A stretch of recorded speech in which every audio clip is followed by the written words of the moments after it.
course, we'd like to thank you for joining us in spite of your busy schedule. We know how busy much a person you are. Yeah, We're thank excited to you. meet you today. Yeah, I'm excited too. Thanks for setting this up for me. First question, introduce yourself to us and what you're involved in and who you are. Yeah, my name is Christopher Langlois. I'm the CEO of Robotics for All, which is a nonprofit where we spread STEM education, get out for everybody essentially. Um, in particular, those that are in underserved communities that don't have access to this type of education already through their school, or maybe they're homeschooled, or for various reasons they're not already getting this type of education, to ensure that they are, have access to it. I also work as a engineering manager at Otter Products, which kind of our most famous brand there is OtterBox, like the phone cases. And there I manage like an R&D type team where we do investigate new technologies, new materials, try to overcome challenges for future products that we might make. As a basic person, already working at Otterbox as a manager, and how did it occur to you to begin this journey at Robotics for All? How did it start, and what's your journey? Otter Products has a volunteering program where we have quite a lot of volunteering going on. We also have our own foundation called Otter Cares Foundation, and I've been what's called Otter Cares Ambassador, where we kind of promote volunteering in the company, talk to other people about education, and basically try to volunteer in our community. Also we award grants and things like that to local schools, local clubs, things like that for education.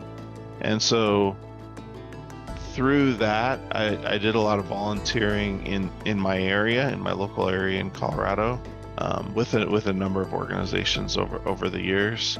There's a nonprofit in my area called Engineering Brightness that does they build lanterns for developing countries where there's not power usually, and this allows students to work at night, to study at night when there's no light, so they can continue to work on their school. So I've volunteered for a number of, I guess, nonprofits in my area, in particular related to education.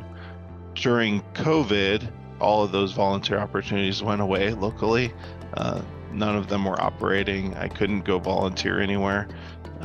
So I looked for online volunteering opportunities, and that's how I found Robotics for All, just through searching for it.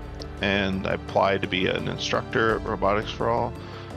I taught as an instructor for a little over a year. I taught 4 8-week courses, 4 semesters.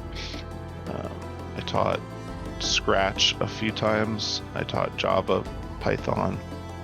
So that was something I was really enjoying during COVID. When I couldn't get out, I could still volunteer from my house, which was awesome. The kids were awesome. And then maybe about a year ago, I started to discuss with the current leadership at the time of Robotics for All.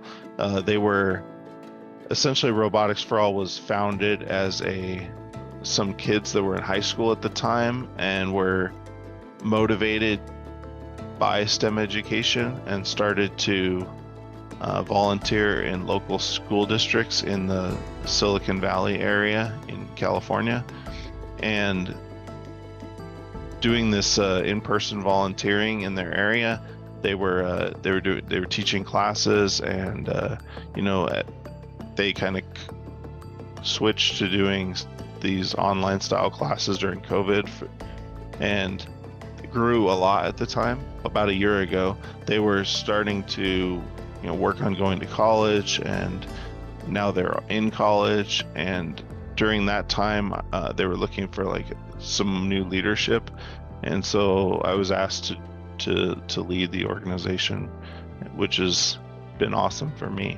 But that's kind of how I got to where I am now, leading the organization. And we're still trying to grow it now. Post COVID, things are very different, so there's a lot of adaptation going on, a lot of new programs. So yeah, it's been fun. That's kind of how I got to where I am now with volunteering.